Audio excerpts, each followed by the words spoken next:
लेकुराचे हित जाणे किंवा वाहे माऊलीचे चित्त ऐसी कळवळ्याची जाती करीला भावीन प्रीती पोटी भार वाहे त्याचे सर्वस्व ही साहे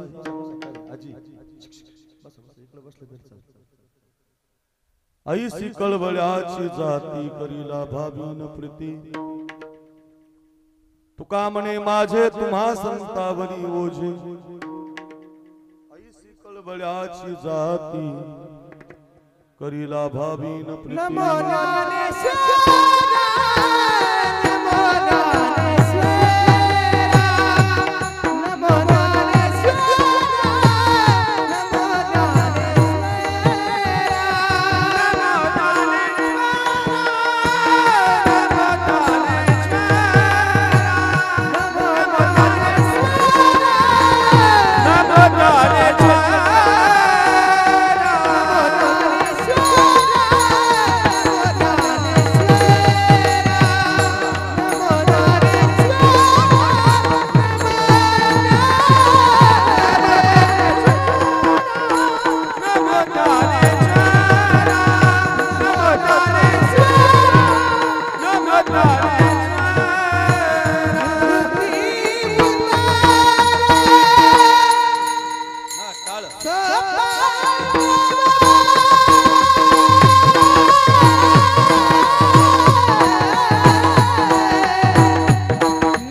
नमो ज्ञानेश्वरा नमो ज्ञानेश्वरा निवृत्ती उदारा सोपान देवा मुक्ताबाई नमो त्रिभुवन पावनी आद्यत्रय जननी देवांची मस्तक माझा पायावरी या वारकरी संतांच्या श्री संताची माथा चरणावरी साष्टांग हे करी दंडवत विश्रांती पावलो संभाळा उत्तरी वाटयांतरी प्रेम सुख महिम्न पारंते परम विदिशो यद्य सदृशी स्तुतिर ब्रह्मादी नाम तदवसन्नास्तु ईग्रह अथावाच सर्वस्व सुमति परिणामावधि ममापेश स्तोत्रे हरणिरपवाद परिकरः विठाला विठाला विठाला विठाला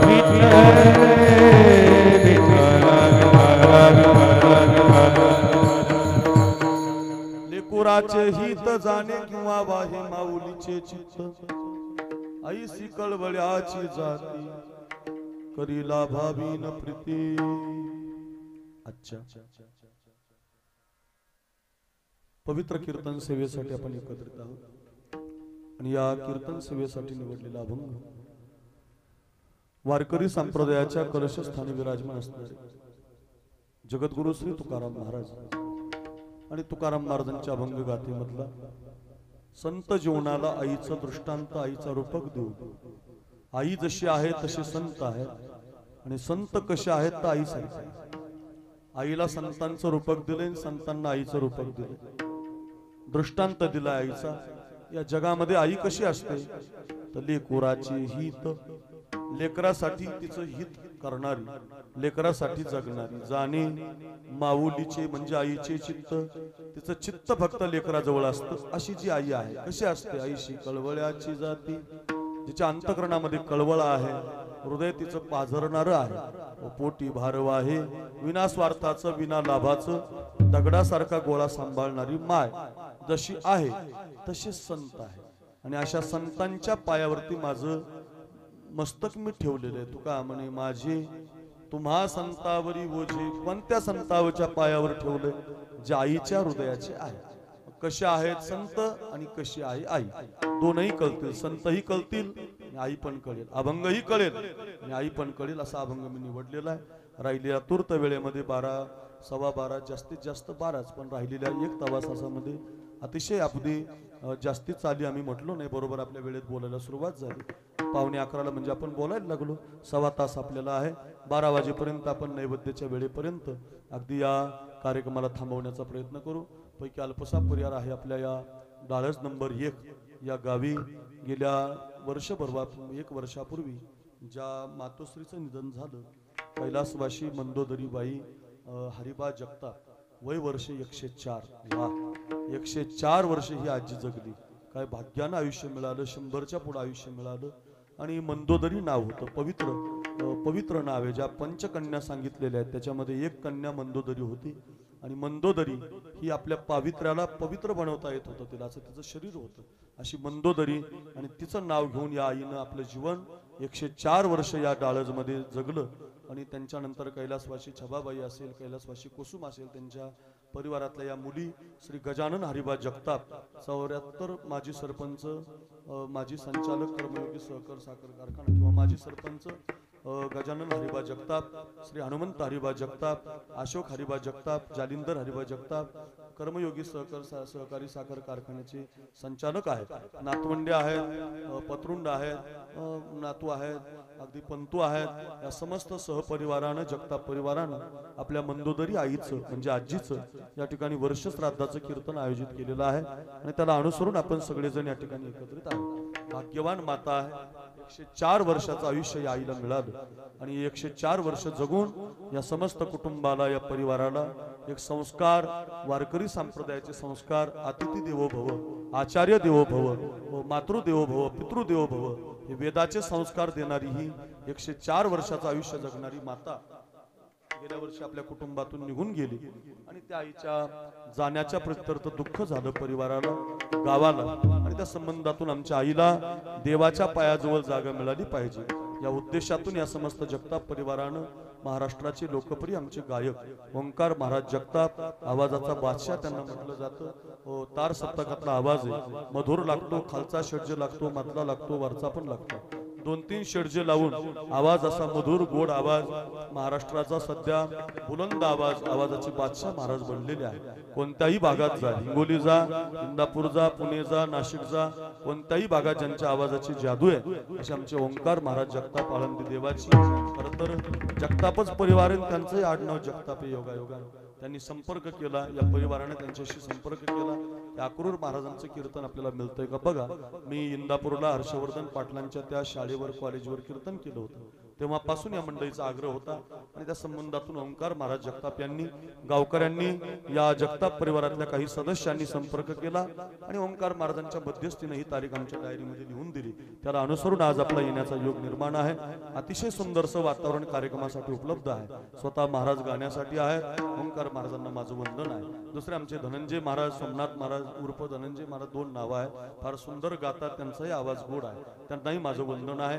मृदंगाचार्य, मृदंग अलंकार, मृदंग विशारद, अतिशय गोड पखावज, मोठ्या मोठ्या गुणीजनांना ज्यांनी वाजवलेलं आहे. व परराज्यात, परसंस्कृतीमध्ये आपल्या पखवाजाची एक वेगळी छटा पंडित केशव गुरुजी जगदाळे यांच्याकडे अध्ययन करून एक वेगळा पखावज, स्वतंत्र पखावज वादन, सोलो वादन, जाती शासकीय ज्यांना माहिती आहे पखवाजाची, फार पुरस्कार मिळालेले आहे. परधर्मात, परराज्यात जिथं जिथं गेल्यावर वेगवेगळ्या प्रकारचे लोक पखावज ऐकायला समोर बसतात. पंडित शौनक अभिषेकी असतील, देवकी पंडित ताई असतील, अशा मोठ्या मोठ्या कलावंतांना वाजवण्याचं भाग्य आमच्या आसाराम महाराजांना मिळालं.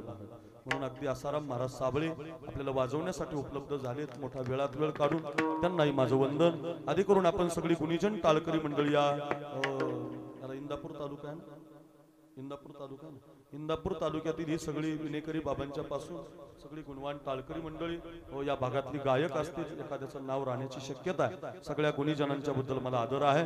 सगळ्यांना धन्यवाद. शूटिंग करणारा हा आदित्य राजा, म्हणजे आधी राजा पंढरीचा, त्याचं चॅनलच प्रसिद्ध आहे, आपण सबस्क्राईब करा. फार सुंदर शूटिंग आपल्याला कीर्तन वर्षानुवर्ष पाहायला मिळेल, असं गोड चॅनल आहे. त्यालाही, आदित्यलाही माझा धन्यवाद. शूटिंग गोड करतो.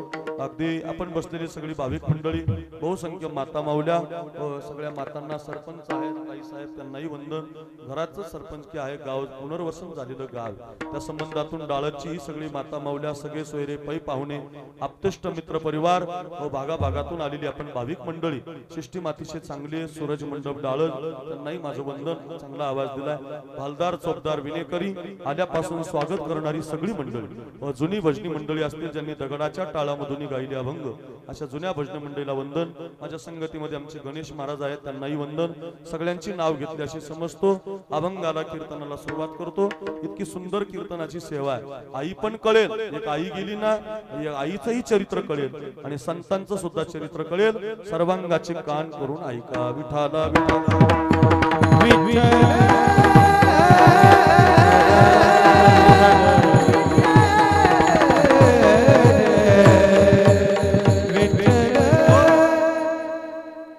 मृत्यू लोकांमध्ये जन्म झाला की मरावं लागतं, बोलू नका। ज्याचा मृत्यू झाला त्याला पुन्हा जन्माला यावं लागतं। उपजेते नाशी, नाशिले ते पुनरपी दिसे, हे घटे का यंत्र जैसे परिभ्रमेगा, किती जन्म झाला फेरा, गणित नाही जी दातारा, पडिलो आवर्ती भोवरा, बहु थोरा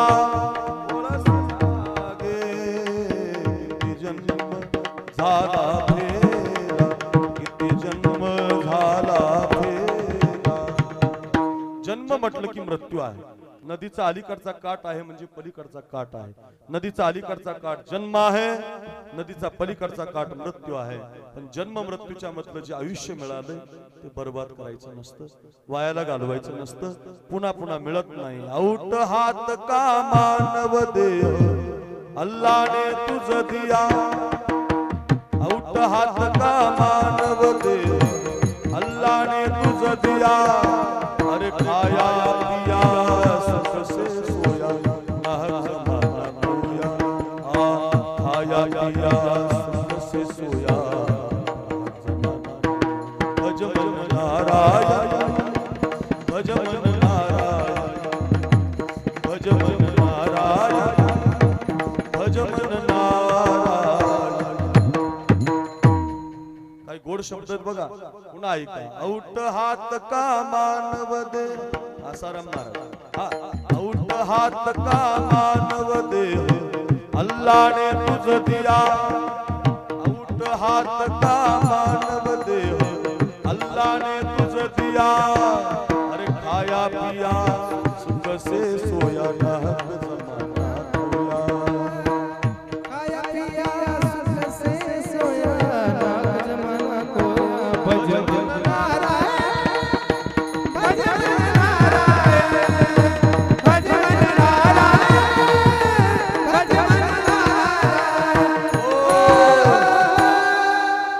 करायचं नसतं आयुष्य। मिळालेलं कमी आहे, आधीच कमी आहे। शतगणी ते अर्धरात्र खाय, अल्पायुष्य मानव देह प्रमाणच आहे। शतगणी ते अर्धरात्र खाय, मध्ये बालत्व पीडा रोग क्षय, काय भजनासे उरले ते पाहेगा। संत म्हणतात आयुष्य कधी वायाला घालू नका, आयुष्य बर्बाद करायचं नसतं। मिळालेलं आयुष्य ऐका, मिळालेलं आयुष्य नामस्मरणामध्ये गेलं पाहिजे, मिळालेलं आयुष्य कुणाचं तरी चांगलं करण्यात गेलं पाहिजे, नाही तर आपलं आयुष्य असं चाललंयच बघा। नका रे दादांनो, आपला आयुष्याचा काळ काळ सारा वाचिंतने, काळ सारा वाचिंतने, कुठला आवाज सारा वाचिंतने, काळ सारा वाचिंतने, एकांत वासी गंगा स्थाने, एकांत वासी गंगा स्थाने, एकांत वासी गंगा स्थाने,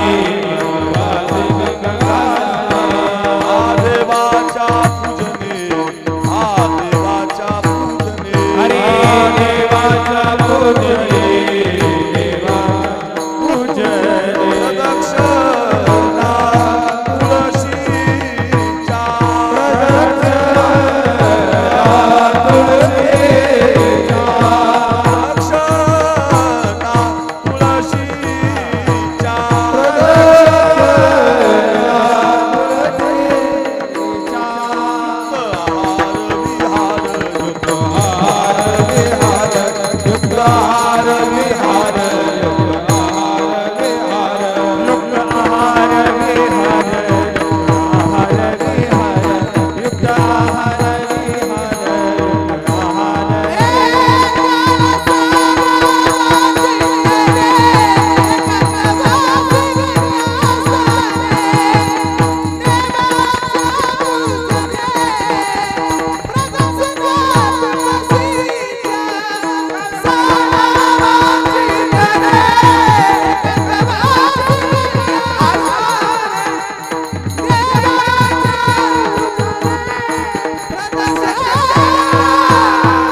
शब्द आहेत. काळ सारावा चिंतनी एकांतवाशी गंगा स्नानी, काळ सारावा चिंतनात जावा, चिंतने सरे तो धन्य धन्य काळ. सकळ मंगळ मंगळ ध्यानात ठेव. काळ चिंतनात गेला पाहिजे, काळ एकांत मध्ये गेला पाहिजे, गंगा स्नानामध्ये गेला पाहिजे, देवाच्या पूजनामध्ये गेला पाहिजे, महिला मंडळीनं तुळशीला प्रदक्षिणा घातल्या पाहिजे. काळ आपला चांगल्यामध्ये गेला पाहिजे. काळ जिवंतपणे चांगला गेला, कायम ध्यानात ठेवा. जिवंतपणे शेवट गोड होत. काल जिवंतपणे मेल्यावर नसतो गोड होत शेवट, डोक्यातून काढून टाका. असा कोणाचा शेवट मेल्यावर गोड होत नाही, जिवंतपणे करावा लागतो. तुकाराम महाराज गाथ्यात अभंग लिहितात, शेवट तो भला माझा बहु गोड झाला. जिवंतपणे झाला, गेल्यावर थोडी अभंग लिहिला त्यांनी, जिवंत असताना लिहिला. अर्थ असा काळ आपला हरिभजनामध्ये गेला पाहिजे. सध्या बघा, तुम्ही डॉक्टर कडे गेले ना, तर डॉक्टर तुम्हाला दोनच गोष्टी सांगतात. कोणत्याही दवाखान्यात जा, डॉक्टरने तुमच्या छातीला ते यंत्र लावलं, डॉक्टर दोनच गोष्टी सांगतो सध्या, दोनच. कोणत्या कोणत्या ऐका. कमी खा, भरपूर चाला. दोनच गोष्टीवर डॉक्टरचा जोर आहे. काय? कमी जेवा, कमी जेवा आणि भरपूर चाला. त्याचेच 1000 रुपये घेतो डॉक्टर. काही 500 घेतात, काही 200 घेतात, काही 300 घेतात, काही 1000 घेतात. MD 1000 घेतो, त्याच्यापेक्षा थोडा 200 घेतो. आपण दवाखान्यात गेलो, डॉक्टर तुम्हाला 500 रुपये घेऊन काय सांगतो? कमी जेवा, भरपूर चाल, पाठ चाल. हे 450 वर्षापूर्वी तुकाराम महाराजांनी फुकट सांगितलं.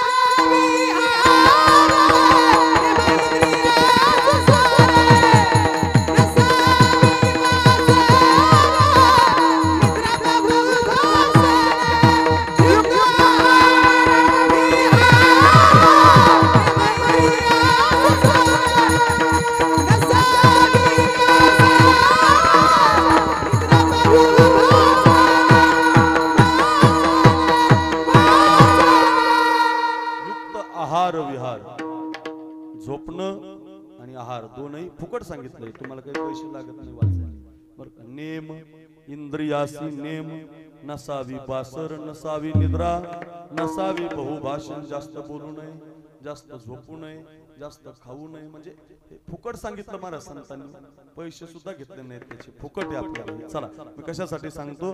काळ हरिभजनामध्ये गेला पाहिजे, काळ उपकारामध्ये गेला पाहिजे, काळ चिंतनामध्ये गेला पाहिजे. असा सगळा काळ उपकारामध्ये घालवणारे संत असतात. देशातले जेवढे संत आहेत उपकार करतात महाराज, उपकार. बघा, येतो हिताचा कळवळा, पडते हाती म्हणून काळा. या जगामध्ये हजारो जण उपकार करतात. उपकाराची यादीच आहे माझ्याकडे. बघा, आपल्यावरती गाय उपकार करते, गाय दूध देते आपल्याला. गाय किती उपकार करते आपल्याला? दूध देते, दूध. शेण देते, शेण. माझ्याकडे बघा, बोलू नका. गाय आपल्याला दूध देते, गाय आपल्याला दूध देते. माझ्याकडे ऐका, गाय आपल्याला शेण देते. गाय मेल्यानंतर कातड सुद्धा देते. बघा, गायीचा किती उपकार आहे. आसाराम बाबा ओंकार महाराज जिवंतपणे दूध देते, जिवंतपणे शेण देते आणि मेल्यानंतर कातड सुद्धा देते. एवढी पवित्र गाय. किंबहुना कृषीजीने गोधने राखुनी वर्तने. फार सुंदर ओव्या आल्यात गायीबद्दल. हो, गायीची जर भक्ती केली, गायीची सेवा केली, तर देवाची सुद्धा सेवा होती. कारण देवानच गायी सांभाळल्यात, आपण कालेज पाहतो. अर्थ असा आहे, शिकण्यासारखा आहे. गाय दूध देते, गाय शेण देते, मेल्यानंतर कातड सुद्धा देते. इतका उपकार आहे गायीचा. पण गाथ्यात अभंग नाही. काय सांगू आता गायीचे उपकार, असा अभंग नाही. का नाही माहिती? त्याचं कारण आहे, गाय ती आटली की तुम्हाला दूध देऊ शकत. गाय उपकार करते पण नित्य नाही, निरंतर नाही, सदैव नाही. ती थांबते. ती आटली की तुम्हाला दूध देऊ शकत नाही. झाड उपकार करतं आपल्यावर. तर ते आंब्याचं झाड आहे, सरपंचाच्या दारात चांगलं लावलं या फॅमिलीनं. आता हे झाड लावलं, याला आंबा आलाय. ते आंबा पिकला म्हणजे आपण तो आंबा खातो. पण हाच आंबा ऑगस्ट मध्ये मिळत नाही. म्हणजे झाड उपकार करतं. माझ्याकडे बघा, झाड उपकार करतं. परोपकाराय फलंती, नक्कीच फल देतंय, पण 4च महिने देत, निरंतर देत नाही. ऑगस्ट मध्ये तुम्हाला आंबा भेटणार नाही. माझा भेटेल, स्लाइस भेटेल, मिरिंडा भेटेल विकत, ते बी कोयाच्या पाण्याचा मिक्स केलेला. ओरिजिनल आंबा तुम्हाला आता चैत्रामध्ये अक्षय तृतीयेला आता मिळतो की नाही, तो परत मिळत नाही का? झाड उपकार करतं पण 4 महिने करतं, 4 महिने फळ देतं आपल्याला. कोणतंही झाड घ्या चला, म्हणजे झाडाचाही उपकार निरंतर नाही. आपण उपकार करतो, माणसं उपकार करतात ना, कोण म्हणतं करत नाही. कीर्तन ठेवतात, भजन ठेवतात, पंक्ती घालतात, माणसं उपकार करतात म्हणून तर चाललंय हे. माणसं उपकार करतात पण सदैव नाही. एखादा वर्ष करतात, दुसऱ्या वर्षी नाही करत, तिसऱ्या वर्षी नाही करत. कितीतरी माणसं बघा, 1 वर्ष पंगत देतात, दुसऱ्या वर्षी म्हणतात माझी परिस्थिती नाही. मग का म्हणतात? उपकार माणूस सदैव करत नाही. माणसाचा जन्म उपकारासाठी आहे पण सदैव करत नाही. गाय उपकारासाठी आहे, निरंतर करत नाही. झाड उपकारासाठी आहे, निरंतर करत नाही. आणखी सांगतो, सूर्यनारायणवर प्रकाश देतो आपल्याला. आज जरा जास्त आहे, 42, 41, 45 तापमान व्हायला लागले.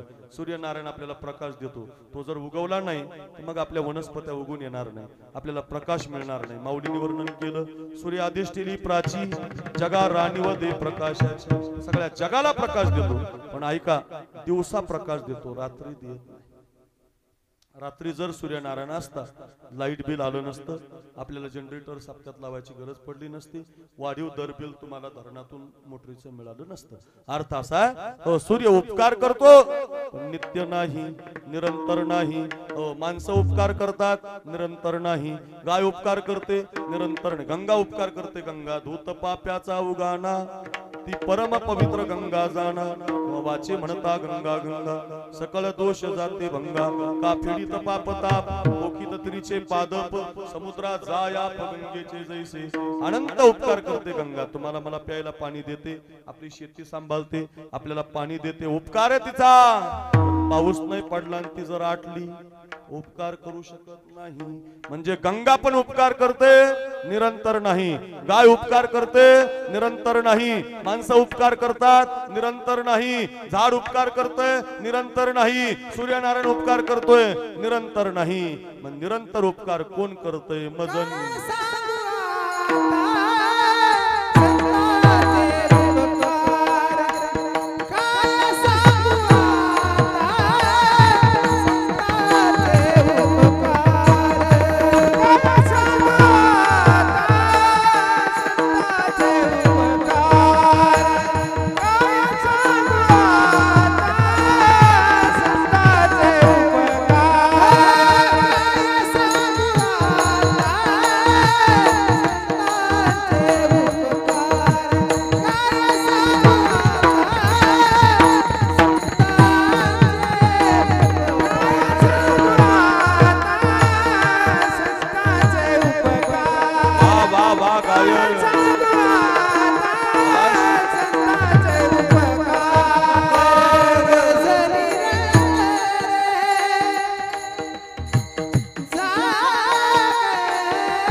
काय सांगू आता संताचे उपकार.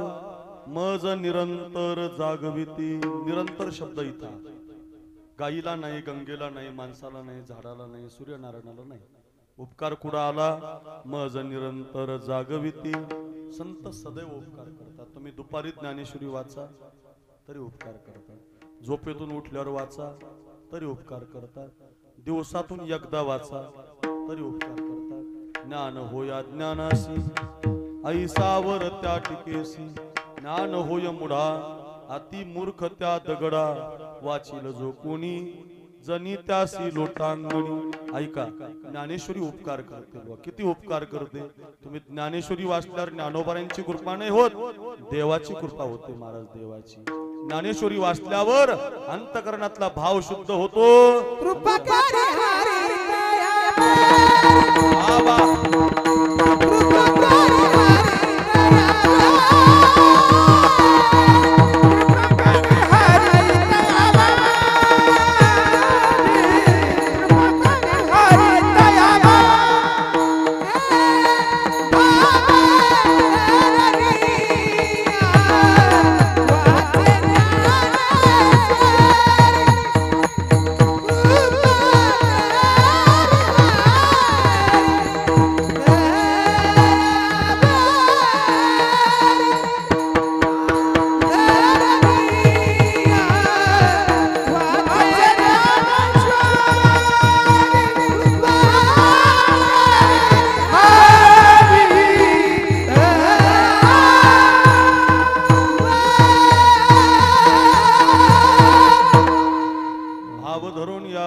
ज्ञानेश्वरी ऐका. डाळचकर घरी घेऊन जा. तुम्ही गाथा सकाळी वाचला तरी उपकार करतो, दुपारी वाचला तरी उपकार करतो, झोपताना वाचला तरी उपकार करतो, म्हातारपणात वाचला तरी उपकार करतो, बालपणात वाचला तरी उपकार करतो, तरुणपणात वाचला तरी उपकार करतो. कधीही वाचा, ते उपकार करतात संत. केला जगाशी उपकार तारी येले नारी नर. तर बाकीच्या उपकारापेक्षा सगळ्यात श्रेष्ठ उपकार संतांचा आहे. इथपर्यंत आपण आहोत. कळलं महाराज? लक्षात आलं आमच्या. बाकीचे उपकार निरंतर नाही, पण संतांचा उपकार निरंतर आहे. इथपर्यंत आपण आलात. लक्षात आलं आमच्या. पण हे संत आम्हाला कुठं मिळतील? असे संत कुठं प्राप्त होतील? त्या संतांचं स्वरूप कसं असतं? कुठं दिसतील ते आम्हाला? कुठं मिळतील ते आम्हाला? कसे असतात ते संत? असा प्रश्न आपण ज्यावेळेला विचारू संतांना, त्याला तुकाराम महाराज म्हणतात, संत कसे असतात? जशी जगामध्ये आई आहे. जगामध्ये संत कसे असतात? जगातली जी आई आहे लेकराला जन्म देणार. हो बघा, आता उपकाराच्या बाबतीमध्ये आईचा आणि संतांचा उपकार सारखाच, म्हणून आईचं रूपक दिलेलं. बाकीचे उपकार संतांच्या तोडीतच बसत नाही, कारण ते निरंतर नाही. आई उपकार करते. आता ही जी आई बसली इथं, जेवढ्या आईला मुलं आहेत, मी पण एका आईचा मुलगा, जे आपण सगळे आईपासून जन्माला आलो. या देशातली जेवढी माता आहे, ते कोणतीही मातेला विचारा, तुला असं वाटतं का तुझा पोरगा 6 महिने जरा दुःखात असला पाहिजे? ऐक, अशी एखादी माय ती म्हणू शकते माझा पोरगा जरा 2-3 महिने हॉस्पिटलला ऍडमिटच पाहिजे, असं म्हणू शकते माय? म्हणू शकत. सावतर म्हणे, ओरिजिनल नाही ती म्हणेल, पण जिनं जन्म दिलाय, जिचे पिढे बाळ प्राण तियेचा, ती म्हणू शकत नाही माझा पोरानं मला त्रास दिला तरी चालेल, पण माझा पोरगा कायम आनंदितच असला पाहिजे. निरंतर उपकार करणारी आई आहे आणि निरंतर उपकार करणारे संत आहेत. म्हणून रूपक दिलं आईचं अभंगाच्या पहिल्या चरणात. लेकुराचे हित बाबा लेकुराचे हित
लेकोराचे हित जाणे माऊलीचे चित्त. मंदोदरी माता असू द्या किंवा तुम्ही बसलेल्या सगळ्या माता असू द्या, या सगळ्या आईचं चित्त तिच्या लेकराजवळ असतं. लेकरू सोडून आईला काही माहिती नसतं. मातेची आचिती, मातेची आचिती, मातेची आचिती, हा गायक वा वादक मातेची आवाज गायक आईचं चित्त लेकराजवळ आहे.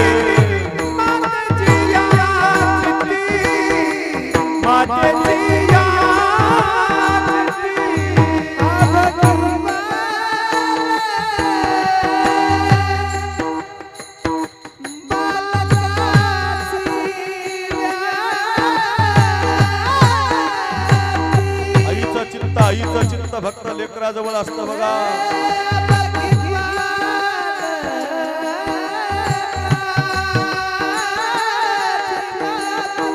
हृदयाचा विचार बाळ सोडून नाहीये त्या आईचा.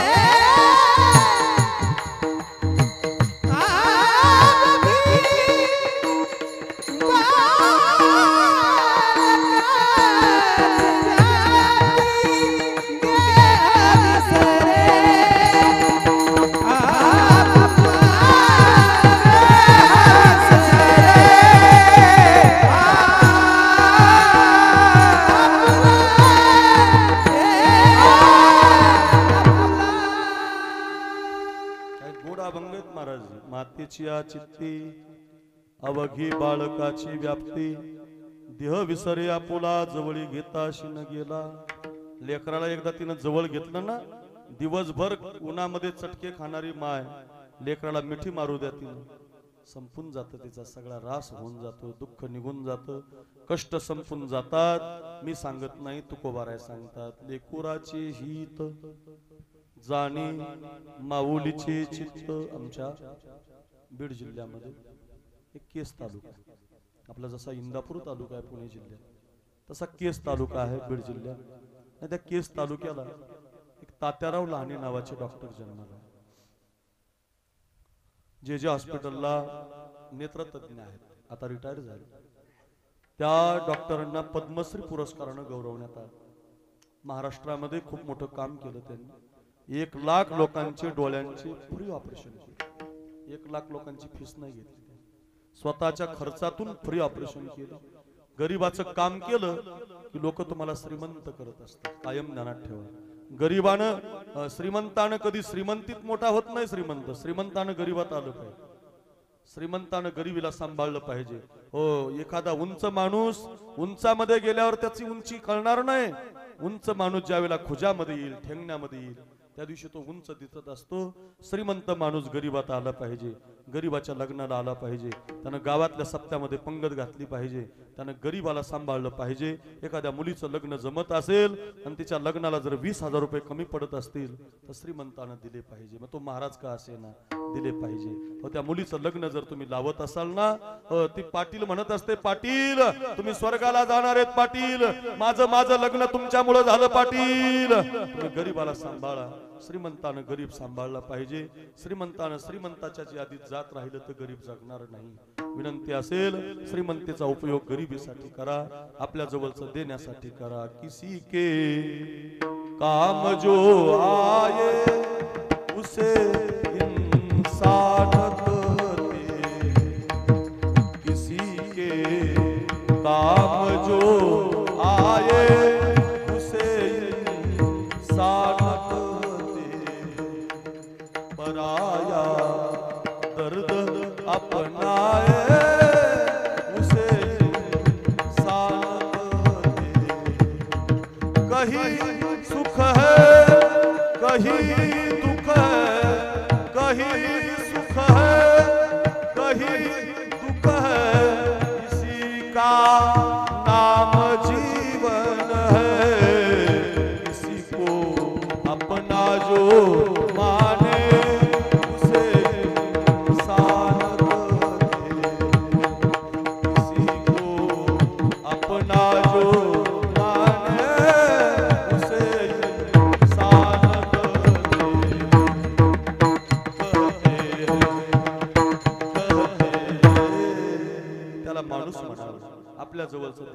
माणूस असतो, आपल्या जवळचं गरीबाला सांभाळणारा माणूस असतो. श्रीमंतानं गरिबीमध्ये आलं पाहिजे रे.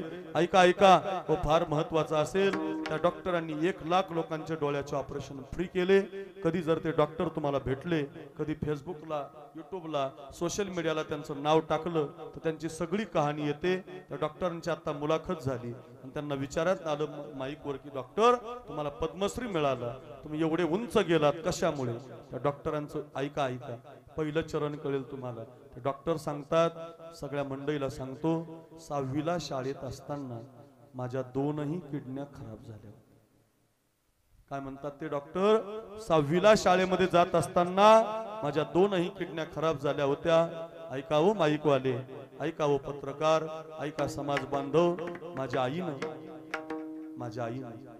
स्वतःच्या शरीरातली 1 किडनी मला बसवली.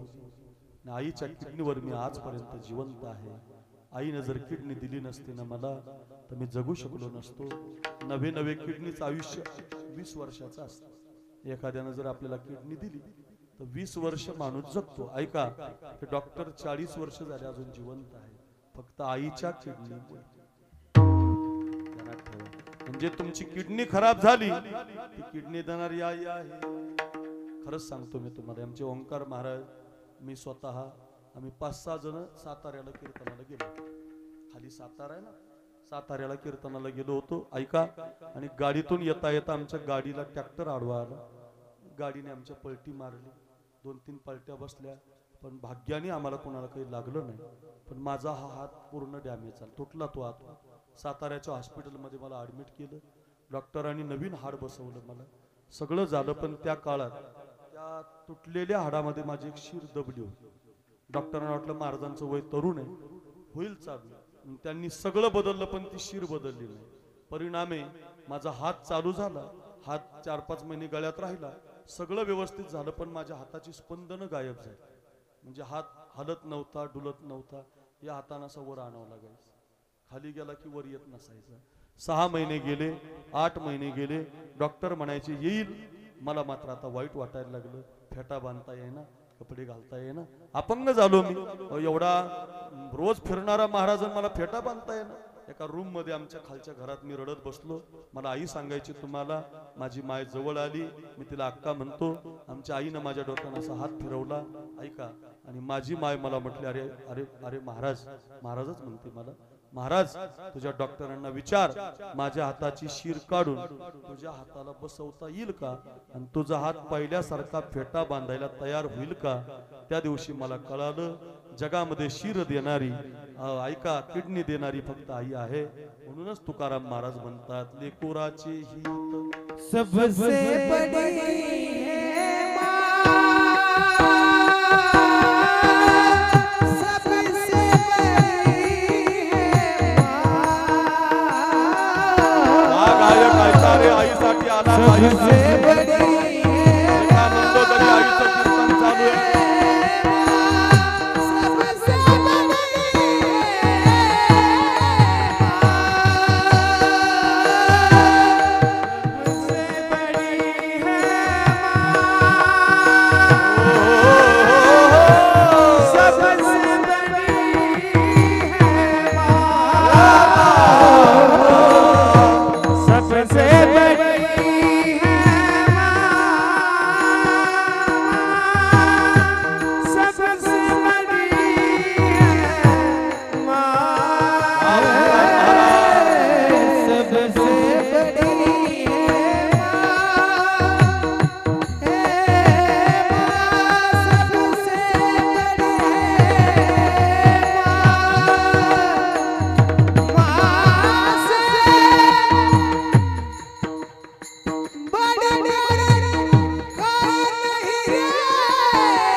देशामध्ये सगळ्यात महत्वाची आई आहे. काय गोड आवाजात प्रमाण आलं. माँ से बढ़कर कोई नहीं है, माँ से बढ़कर, माँ से बढ़कर कोई नहीं है, माँ से बढ़कर, माँ से बढ़कर कोई नहीं रे, माँ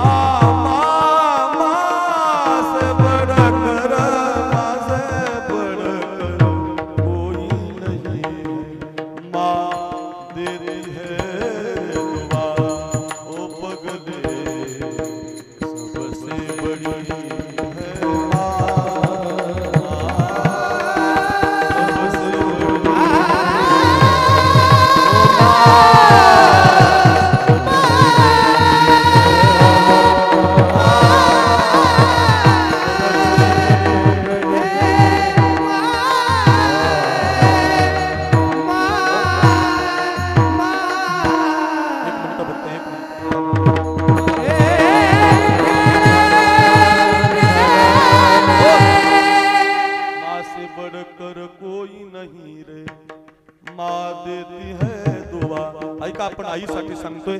आईसारखं जगात कोणी नाही. एक बाळू नावाचा पोरगा होता. सगळ्यांनी ऐका 5 मिनिटं. रोज शाळेमध्ये जायचा आणि शाळेतून घरी आला एक दिवस 5 मिनिटं आई कळेल तुम्हाला, मला संतांकडे जायचंय. आधी आई सांगतोय मी तुम्हाला, आई जशी आहे तसे संत कसे आहेत ते पण कळेल. बघा माझ्याकडं रोज शाळेमध्ये जायचा पोरगा. शाळेतून एक दिवस आला, थोडं समजायला लागलं होतं. 7वी पास झाला होता, बोलू नका. आणि 7वी पास झाल्यावर शाळेतून आल्याबरोबर त्यानं आईला विचारलं होतं, आई हे आई आज मला वर्गातल्या मुलांनी चिडवलं. म्हटलं काय चिडवलं रे बाळ्या? म्हटली वर्गातली मुलं मला म्हटली आंधळीचा मुलगा आला, आंधळीचा मुलगा आला, आंधळीचा मुलगा आला. जिथं जागा भेटल तिथं बसा, आता बोलू नका, विक्षेप करू नका. आंधळीचा मुलगा आला, आंधळीचा मुलगा आला. अरे म्हटलं मग त्याच्यात काय वाईट वाटून घ्यायचं राजा? ईश्वरानं मला एक डोळा दिला नाही ना, मी एका डोळ्यानं आंधळी आहे ना, म्हणून तुला आंधळीचा पोरगा म्हणतात. आईनं समजून घातली. पण पोरानं आईला विचारलं, आई तुला एक डोळा का नाही?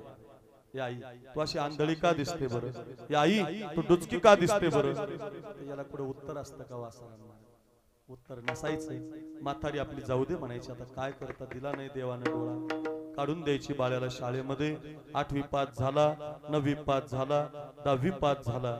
नवे महाराष्ट्र राज्यातून 12वीला बाळ्याचा पहिला नंबर. गरीबाची पोरं शिकतात हो.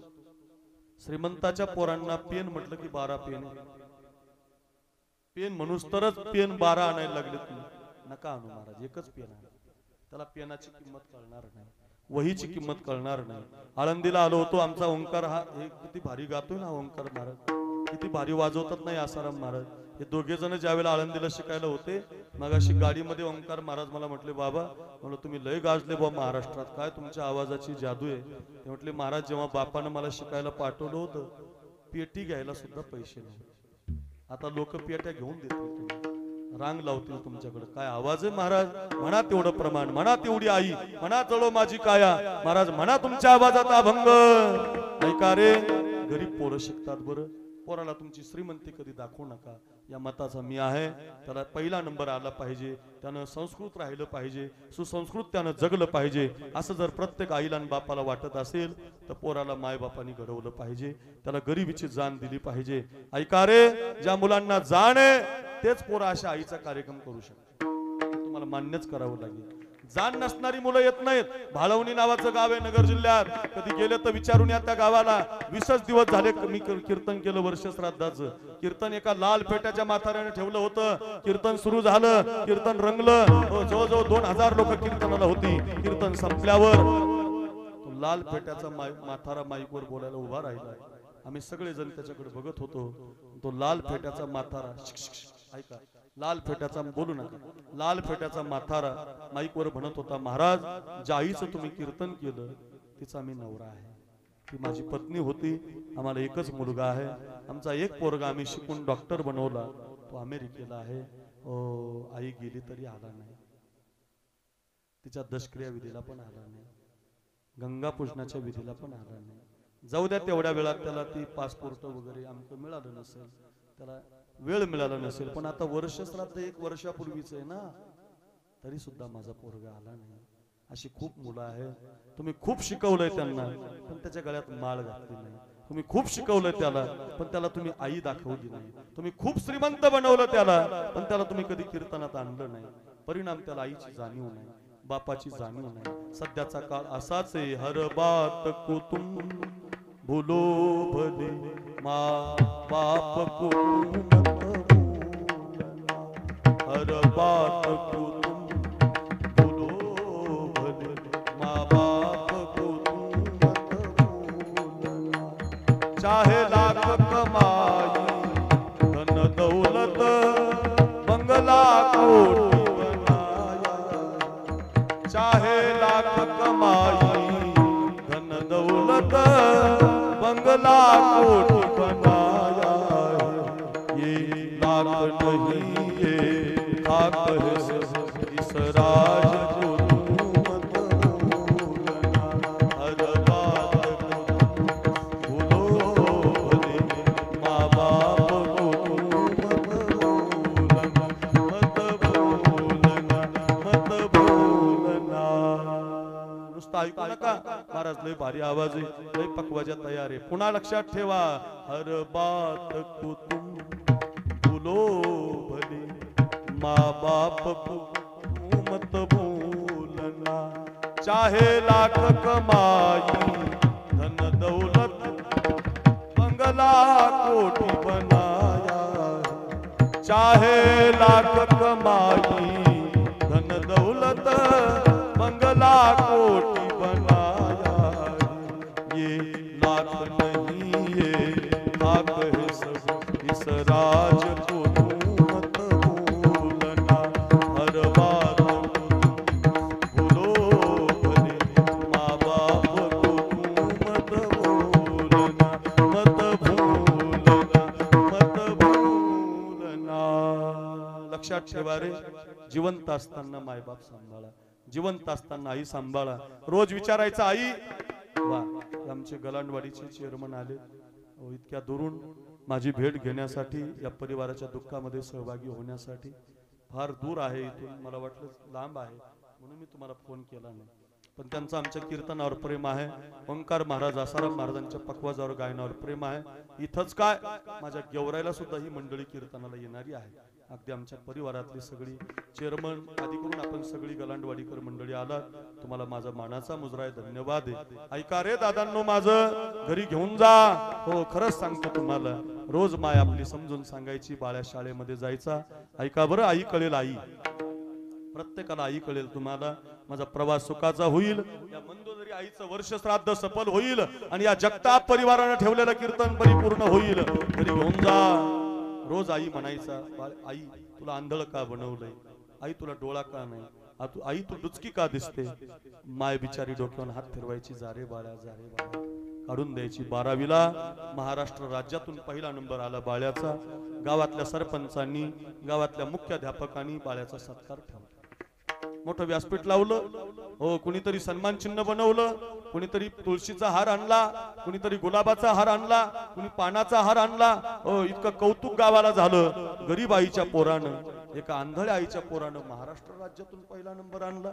सत्कार ठरला आणि वाऱ्यासारखी बातमी आईच्या कानावर आली. आनंदाने आई नाचायला लागली. माझ्या बाळ्याचा सन्मान, माझ्या बाळ्याचा सन्मान, माझ्या बाळ्याचा सन्मान. आईला दुसरं काही नसतं. खरंच सांगतो मी तुम्हाला, आई कशी पण असू द्या, फाटलेल्या लुगड्यावरची असू द्या, गरीब असू द्या, श्रीमंत असू द्या, तिला फक्त लेकरामध्ये आनंद असतो. बापाचा आनंद लेकरामध्ये, आईचा आनंद लेकरामध्ये. अरे मी कीर्तन करत असताना माझ्या आईसारखा आनंद कुणाला नसतो. आसाराम महाराज वाजवत असताना आसाराम महाराजासारखा आनंद त्यांच्या आईसारखा कुणाला नसतो. ओंकार महाराज चाल म्हणताना त्यांच्यासारखा आनंद लोक कौतुक करतील, पण नजर उतरवणारी, डोक्याला हात फिरवणारे मायबाप असतात. म्हणून तुका म्हणे, माय बापे अवघी देवाची स्वरूपे. हो जगात मायबाप म्हणजेच देव आहेत महाराज, आई म्हणजेच देव आहे, दुसरं कुणी नाही देव महाराज. तुमच्या घरात देव आहे रे दादांनो. मी पुढे बोलणार आहे, 5 मिनिटं माझं ऐका एवढी कथा, म्हणजे तुम्हाला पहिलं चरण कळल. पहिलं चरण कळालं, संत कळतील, संत कळाले कीर्तन कळेल, आणि कीर्तन कळालं की माझा प्रवास सुखाचा होईल. 1 वर्षभर तुम्ही कीर्तन ध्यानात ठेवाल, फक्त घरी घेऊन जा. रोज आई स्वागत, आता बाळ्याचा नंबर आल्यामुळे आईला आनंद झाला. आईनं कुणाकून तरी 10-20 रुपये गोळा केले. बिचारी मायो, पाटील, सावकार, सरपंच कुणाकून 10-20 रुपये घेतले. गुलाबाचा हार आणला, एक त्याला मस्त बनवायला लागली. एक पुष्पगुच्छ तयार केला. माझ्या बाळ्याच्या गळ्यात हार घालते. माझ्या बाळ्यानं माझं नाव केलं. खूप आनंद झाला आणि तयारीला लागली माय. संध्याकाळी बाळ्या घरी आला.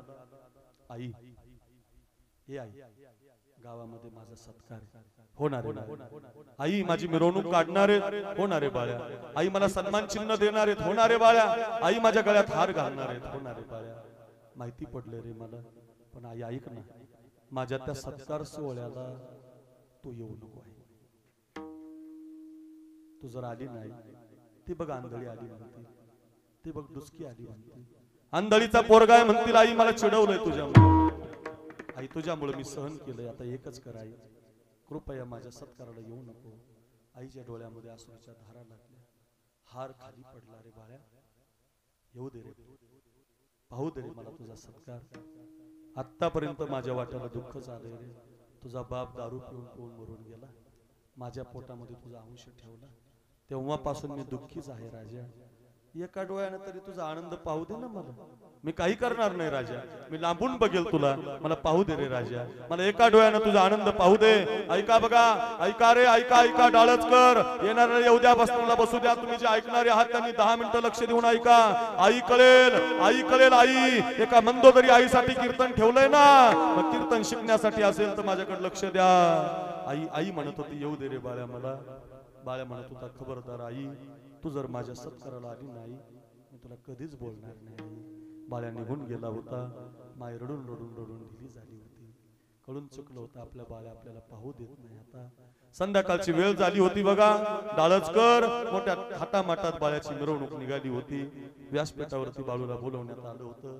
कुणी गळ्यामध्ये हार घालत होतं, कुणी त्याला मुजरा करत होतं, कुणी त्याला सन्मान चिन्ह देत होतं. शाळेतले सगळे मास्तर त्याचं कौतुक करत होते. आणि एवढ्या कौतुकाला आई मात्र घरामध्ये बसून तिला दम नाही निघाला. तिलाच ताई म्हणतात, दम नाही निघाला. सांगितलेलं असताना सुद्धा ती म्हातारी आंधळी माय एका भिंतीच्या कोपऱ्याजवळ आली. डोक्यावरती अंधारामध्ये शाल घेतली. मला कुणी पाहणार नाही अशा लांबून आपल्या लेकराला व्यासपीठावर पाहायला लागली. तिच्या आनंदाने डोळे भरून आले. नका माझा बाळ्या मला येऊ देईना, पण माझ्या बाळ्याचा सन्मान झाला. आनंदानं माय रडायला लागली. आनंदाचे अश्रू तिच्या डोळ्यामध्ये तरळले. पण एका मास्तराची सहज नजर समोर गेली. पाहिलं तर आंधळी आई उभी आहे. मास्तरांनी माईकवर आवाज दिला, माय एवढ्या लांबून काय पाहता, जवळ येऊन बघा. जे घडायला नको होतं ते घडलं. आईला पुढे बोलवल्यामुळे यावं लागलं. आईच्या सुद्धा गळ्यामध्ये हार घातला. सामाजिक दृष्टीने हे फार चांगलं झालं. पण बाळ्याला आईचा खूप राग आला. मी सांगितलं होतं आईला यायचं नाही, तरी सुद्धा माझी माय आली. तसाच हार सोडला, गाव सोडून निघून गेला. 1 महिना गेला, 2 महिने गेले, 5 महिने गेले, जवळजवळ 1 वर्ष गेलं. बाळ्या काही आला नाही. म्हातारी आपली रोज त्याची वाट पाहत होती. रुसलाय, नाराज झालाय, नको जायला होतं. माझ्या हृदयाला दमच निघाला नाही. माझंच चुकलं. स्वतःला दोष देत होती. डोळ्यानं रोज दरवाजाकडे बघायची. कोणी नवीन माणूस आला की माझा बाळ्या आला की काय, कुणाचं पत्र आलं की माझ्या बाळ्याचा संदेश. आईला काही नसतं हो, आईला दुसरं काही नसतं. खरंच सांगतो तुम्हाला, आईला दुसरं काही नसतं. वट्यावरती बसून फक्त बाळ्याची वाट बघायची. आज येईल माझा बाळ्या, उद्या येईल माझा बाळ्या, आता येईल माझा बाळ्या. नाराज झालाय माझ्यावर, रुसलाय माझ्यावर, मी त्याची वाट पाहते. आज येईल म्हणता म्हणता आता आसाराम महाराज 2 वर्ष निघून गेले होते. हो, बाळ्या आईला विसरून गेला होता. बुद्धिमान होता, खूप अभ्यास केला होता. परराज्यातून विमानानं परदेशात शिकायला गेला होता. खूप माणसं मिळाली होती. आईला मात्र विसरून गेला होता. तिकडे मोठा साहेब झाला होता बाळ्या. म्हातारी रोज काठी टेकत गावातल्या पोस्टमन कडे जात होती. ओ साहेब, माझ्या बाळ्याचं काही पत्र आलंय का? आता माझं वय निघून चाललंय, माझे डोळे आता बारीक झाले, माझा बाळ्या येईल का? पोस्टमन आपला तिची समजूत काढून द्यायचा. आता जवळजवळ 5 वर्ष गेले, बाळ्या काही आला नाही. म्हातारीचे श्वास कमी पडायला लागले. वाट बघून आंधळी माय दमली रे माझ्या दादांनो. एक दिवस तिचा श्वास कमी पडला. आंधळी माय मरून गेली. बाळ्या नाही आला. गावातल्या कोणीतरी चांगल्या पोरांनी तिची माती केली महाराज. तिचा दशक्रिया विधी केला, गंगा पूजन केलं. बाळ्या नाही आलं हो. वर्ष श्राद्ध सुद्धा झालं. बाळ्या नाही आला. माय मरून 20 वर्ष निघून गेले. सगळं गाव, सगळा तालुका, सगळं घर तिला आता विसरलं होतं. पण आता 25-30 वर्षानं तिकडं साहेब झालेला बाळ्या काहीतरी कामाच्या निमित्तानं महाराष्ट्रात आला होता. तर ते जन्मगाव निघालं. पाहिलं तर ती शाळा दिसली, व्यासपीठ दिसलं, ते जुनं घर दिसलं, सगळे लोक दिसली. पण आता बाळ्याला कोणी ओळखत नव्हतं. आई आता राहिली नव्हती. जाणीव झाली होती. दरवाजाच्या कडीपर्यंत गवत वाढलेलं होतं. छोटस ते जुनं घर, कौलाचं घर. रस्ता काढत काढत बाळ्या समोर गेला होता. दरवाजाला त्यांनी उघडलं, कडी पाहिली. घरामध्ये सगळीकडे जाळ्या झालेल्या होत्या आणि भिंतीवर बापाचा एक ब्लॅक अँड व्हाईट फोटो लावलेला होता. ते बापाच्या जाळ्या पुसल्या आणि त्या फोटोच्या शेजारी गोल आकारामध्ये एक पांढरी चिठ्ठी दिसली. जर्जर कागद झालेला होता. त्याने तो कागद हातामध्ये घेतला. तर त्याच्यावर एक 10-5 ओळी लिहिलेल्या होत्या. ओळी ऐका, तुम्हाला आई कळेल. आई कळेल, आई कळाली की संत कळतील, संत कळाले की कीर्तन कळेल, आणि कीर्तन कळालं की मंदोदरी बाईचं वर्ष श्राद्ध सफल होईल. ध्यानात ठेवा रे माझ्या दादांनो. आई सांगतोय मी तुम्हाला, आई कशी असते, आई काय करते, आई काय देते. आई एक आईसाठी आलात ना. अकबर महाराज साखरेचं कीर्तन ऐका. ती चिठ्ठी हातामध्ये आल्याबरोबर वाचायला सुरुवात केली. त्याच्यावर लिहिलं होतं, चिरंजीव बाळू, मी तुझी आंधळी माय. अरे माझ्या आईला लिहिता येत होतं. त्या दिवशी कळालं बाळ्याला. खाली लिहिलं होतं, बाळ्या तू माझ्यावरती नाराज होऊन गेलास. माझंच चुकलं बघ. मी तुझ्या सत्काराला यायला नको होतं, पण माझं हृदय आईचं आहे ना रे. मला दम नाही निघाला रे. मी तुझं कौतुक पाहायला आले. ते मास्तरांनी माईकवर आवाज दिला. मी जर आले नसते तर तुझा अपमान झाला असता. म्हणून मला व्यासपीठावर यावं लागलं. मला माफ कर. मी तुझी वाट पाहून पाहून थकले. तुला एक गोष्ट सांगायची राहिली होती, तेवढी या चिठ्ठीमध्ये लिहून ठेवली. अरे काय सांगायचं होतं आईला माझ्या? खाली लिहिलं होतं, बाळा तू 7वी पास झाल्यापासून ते तुझा सत्कार होईपर्यंत रोज एक प्रश्न मला विचारायचा, आई तुला एक डोळा का नाही? हे आई तू डुचकी का दिसते? हे आई तू आंधळी का दिसते? हे आई मला आंधळीचा पोरगा का म्हणतात? मी तुला कधी सांगितलं नाही बाळा. आज मरायला लागले म्हणून सांगते बघ बाळ्या. लिहिलं होतं आईनं. खरंच बाळ्या, मला 2ही डोळे ईश्वरानं दिले होते. मी जन्माला आले तेव्हा मला 2 डोळे होते. बाळ्याच्या डोक्यातच प्रकाश पडला. आणि बाळ्या, तुझ्या बापाशी माझं लग्न झालं तेव्हा सुद्धा मला 2 डोळे होते. बाळ्या ऐक रे बाळ्या, तुझ्या बापाशी लग्न झालं तेव्हा सुद्धा मला 2 डोळे होते. ऐक रे बाळ्या, तुझ्या बापाला दारूचं व्यसन लागलं, तुझा बाप मरून गेला, पण माझ्या पोटामध्ये तुझा अंश ठेवून गेला.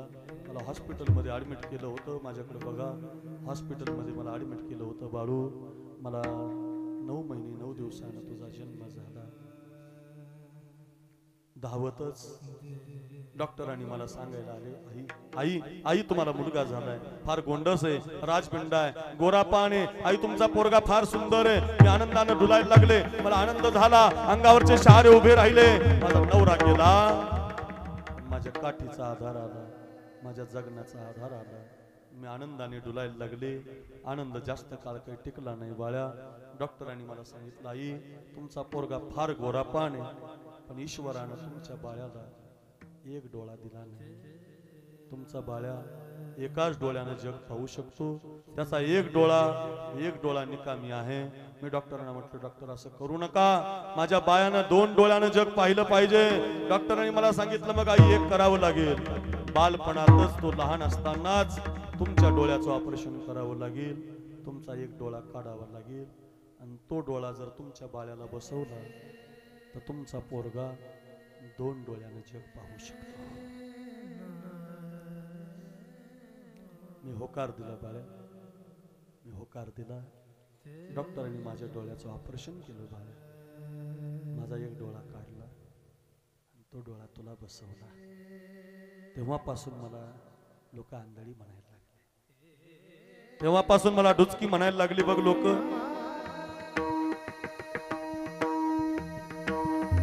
बाळा, तेव्हापासून मला आंधळी म्हणायला लागली, दुसकी म्हणायला लागली. मला कधी दुःख झालं नाही, मी कधी नाराज झाले नाही. का? माझ्या डोळ्यानं तू जग पाहत होता, माझ्या डोळ्यानं तू अभ्यास करत होता. आता बाळ्या रडत होता. कळालं होतं ज्या डोळ्यानं महाराष्ट्र फिरलो, देश फिरलो, साहेब झालो, तो डोळा माझा नाही, तो डोळा माझ्या आईचा आहे, तो डोळा माझ्या आईचा आहे. रडून रडून रडून पत्र भिजून गेलो.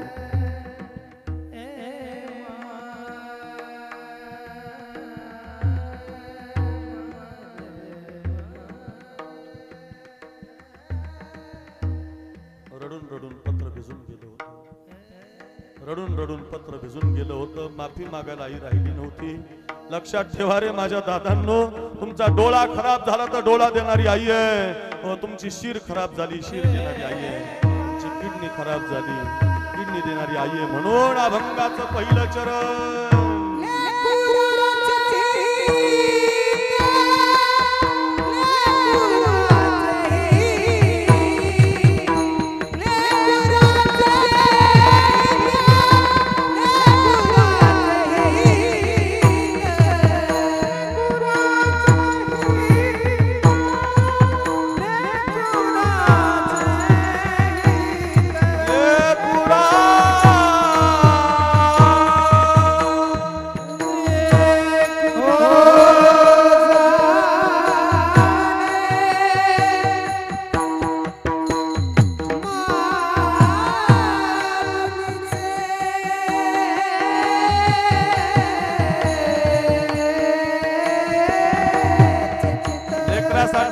लेकरासाठी ध्यानात ठेवा. 10 किलोमीटरचं अंतर कापतोय. एका आईसाठी आलेली मंडळी आहे. टाळ वाजू नका. 10 किलोमीटरचं अंतर कापून कुणाच्या शेतामध्ये काम करणारी माय आहे. आज हा परिवार तुम्हाला श्रीमंत दिसत असेल, हा परिवाराने लोक जोडलेले दिसत असतील. जरी आजीनं यांच्यावर केलेले ते संस्कार आहेत, ते उपकार आहेत. लक्षात ठेवा, आई जगामध्ये आईच असते. आई म्हणजे काय आजी आहे, आई म्हणजे काय आत्या आहे, आई म्हणजे काय मावशी आहे. आई सारखं या जगात कोणी नसतं दादांनो. लक्षात ठेवा, तुकोबारांना अभंग लिहायला लावला. तुकोबारा म्हणतात कोणी नाही तिच्यासारखं. हो बघा, डोळा नाही तर डोळा दिलाय. तुम्हाला आतापर्यंत जेवढ्या कथा सांगितल्या लक्षात ठेवा, आईच्या आहेत म्हणून.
आपले 12 वाजायला लागले. मी तुम्हाला 1 तासापासून एवढीच गोष्ट शिकवतोय.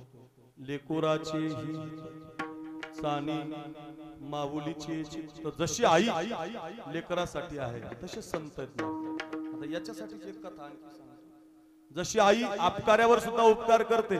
पोरगा आईला भेटायला नाही आला, पोराला आईचं काही घेणं नाही. पोरगा परदेशात साहेब झाला पण आईला विसरून गेला. माय मरून गेली पण म्हटली नाही माझा डोळा तुला आहे, तू आता परत आलं पाहिजे. आपकारी जरी पोरगा निघाला, दुष्ट जरी पोरगा निघाला, वाईट जरी पोरगा निघाला, लेकराला आशीर्वाद देणारी जशी आई आहे तसे संत आहेत. स्वतःच्या पोटात भूक लागली, ज्ञानेश्वर महाराज गावात मधुकरीला जात नव्हते. सोपान काकाला भूक लागली, गावात मधुकरीला जात नव्हते.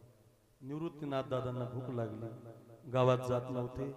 पण मुक्ताबाईच्या पोटात भूक लागली की काखेत झोडी अडकायची. आताचा जो घाट आहे आळंदीला गेल्यावर दर्शनाला बघा, त्या घाटाच्या रस्त्यानं गावातल्या लोकांना मधुकरी मागायचे. ताई, मावशी, अक्का, मला नकोय, माझ्या दादाला नकोय, माझ्या काकाला नकोय, आम्ही अजून 2 दिवस उपाशी राहू. माझ्या बहिणीला भूक लागली हो, माझी ताई जेवली नाही हो, तिला भूक लागली, 6 वर्षाची हो, एक भाकरीचं पीठ द्याल का? एका माऊलीला दया आली, तिनं माऊलीच्या झोडीमध्ये थोडस कोरांना टाकलं, पीठ टाकलं, ती झोडी घेऊन माऊली रस्ते निघाले. आणि तो मोठ्या पगडीवाला, हो मोठा पगडीवाला विसोबा आडवाला, हे ज्ञाना कशाला आलताच गावात? काका, माझ्यासाठी नव्हता आलो काका, माझ्या बहिणीसाठी भूक लागली ना काका. मुक्ता लहान आहे ना, ज्ञानोबरायांनी विनंती करावी, विश्वाच्या ज्ञानाला जर विनंती करावी लागते तर आपण किती जाडकी पत्ती महाराज.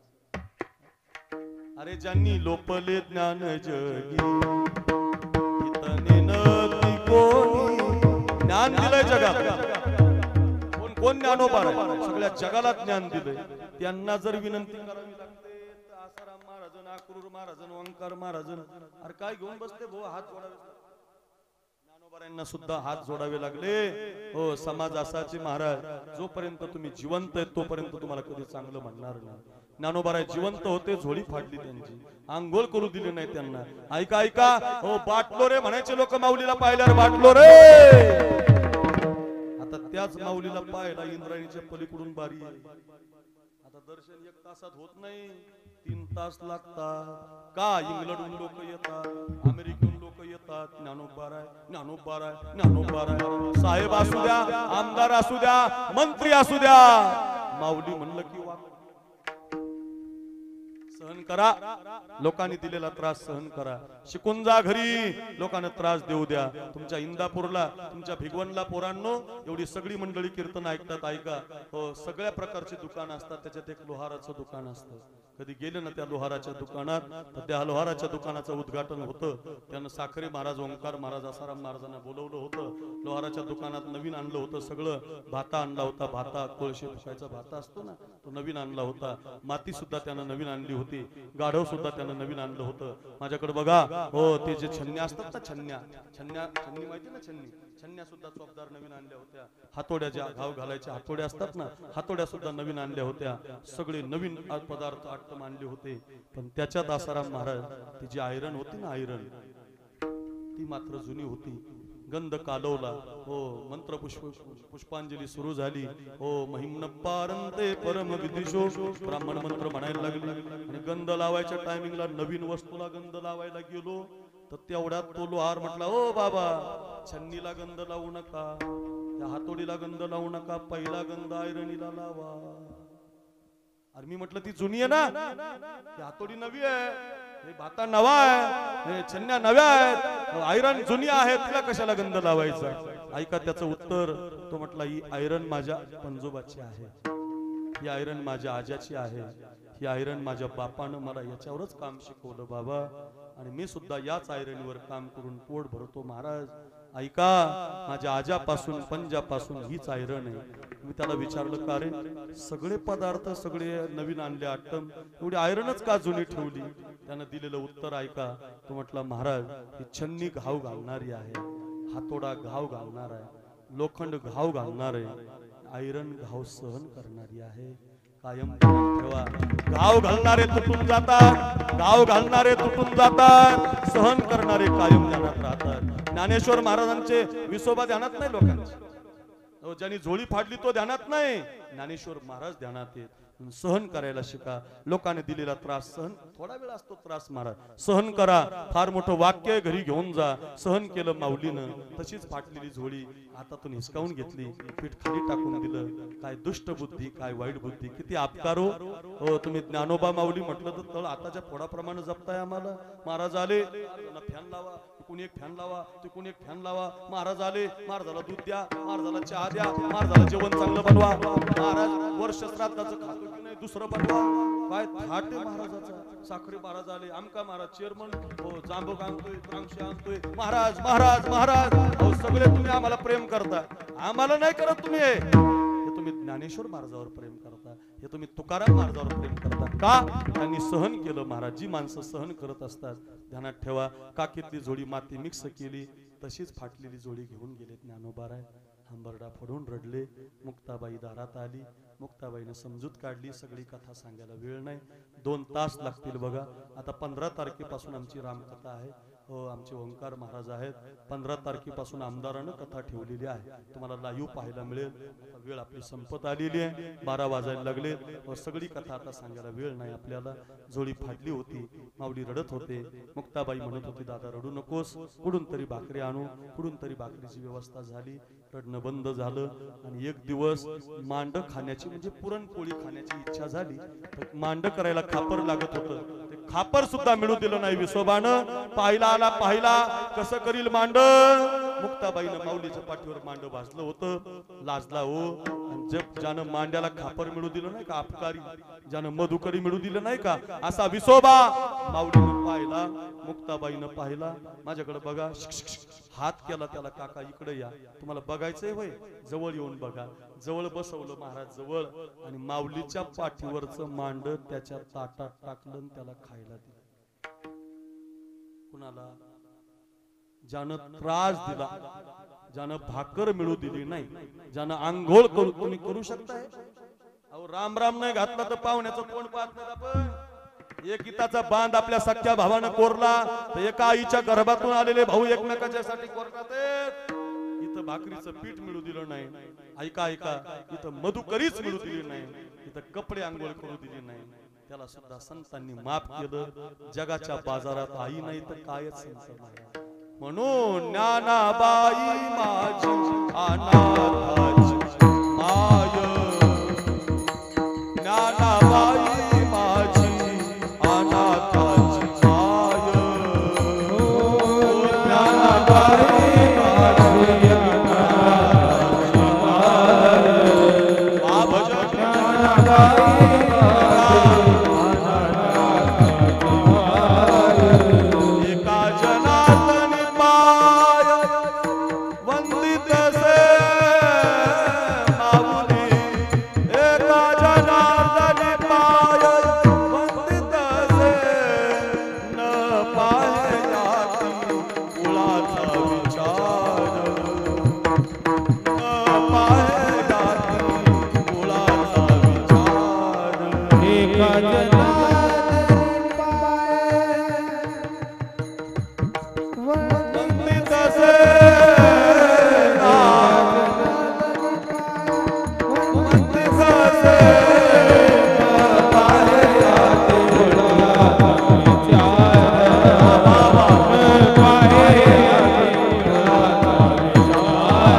माय. भजन ज्ञानाबाई अपकार्यावर उपकार करतात, रेड्यावर उपकार करतात, दगडावर उपकार करतात, भिंतीवर उपकार करतात, त्रास देणाऱ्याला सुद्धा संत बनवतात. म्हणून जशी आई अपकार्या लेकराला सुद्धा सांभाळते तसे संत सांभाळतात. म्हणून संत आईच्या हृदयाचे आहे. लेकुराचे हित जाणे माऊलीचे चित्त. विठोबा रघुमाई हरी विठोबा रघुमाई.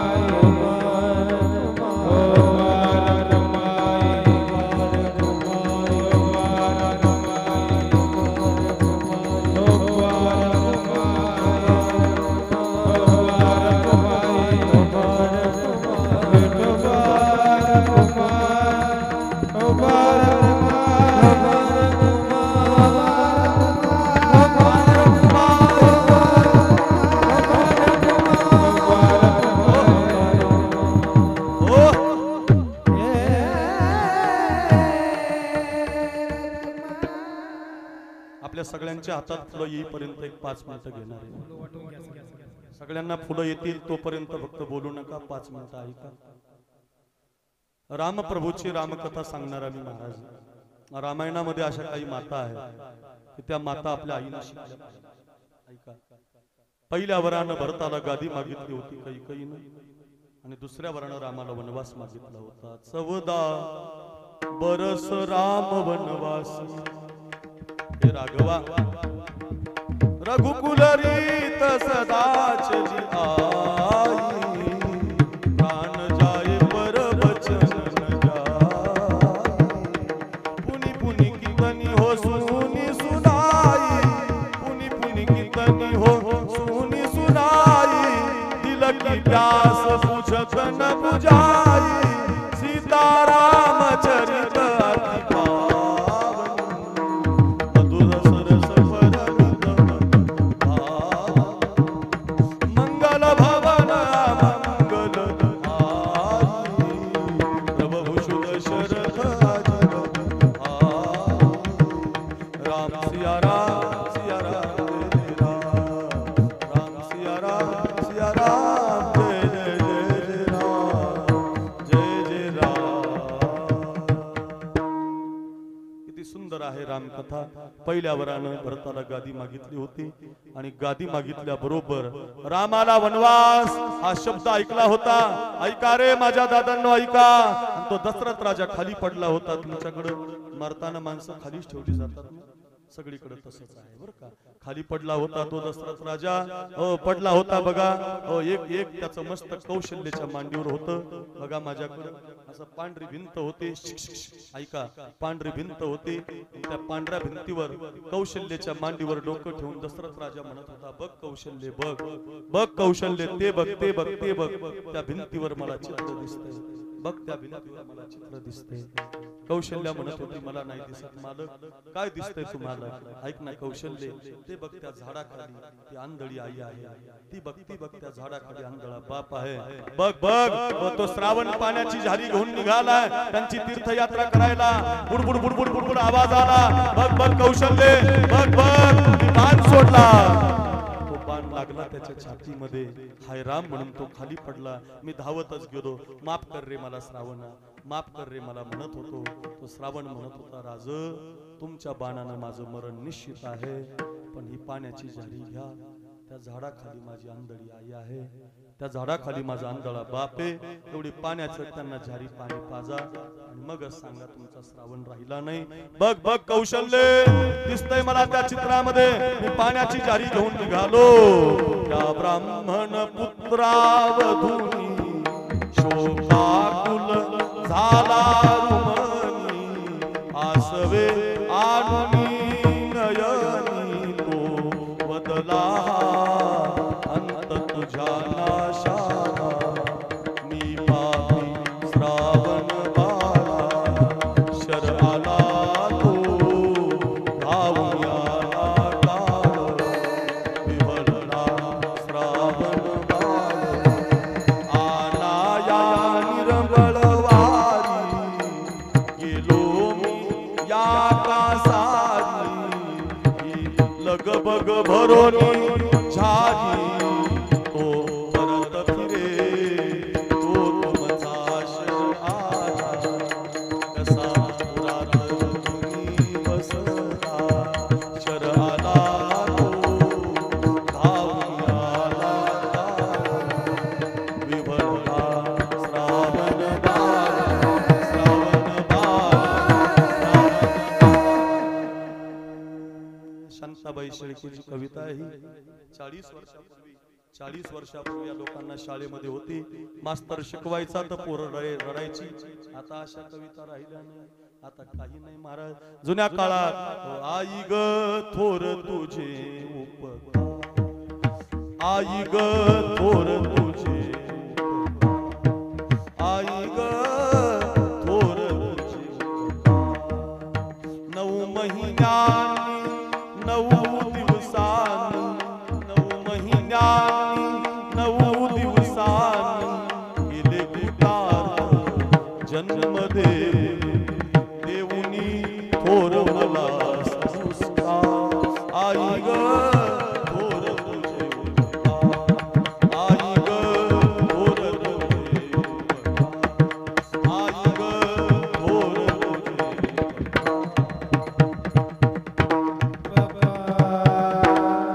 आईची कविता असायची, प्रेम स्वरूप आई.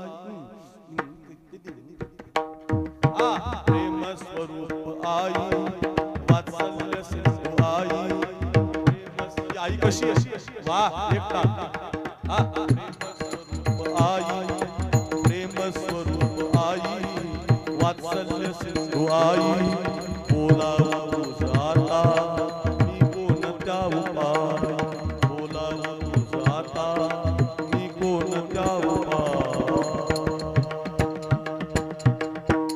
गेली दुरी दिगंतरा पुन्हा येणे नाही घरी विजला हो नंदा दीप कसा जाऊ मंदिरी विजला हो नंदा दीप कसा जाऊ मंदिरी विजला हो नंदा दीप कसा जाऊ मंदिरी सावळी ग माझी आई सावळी ग माझी आई सावळी व माझी आई मला किती वो प्रेम देई विजला हो नंदा दीप कसा जाऊ मंदिरी विजला हो नंदा दीप कसा जाऊ मंदिरी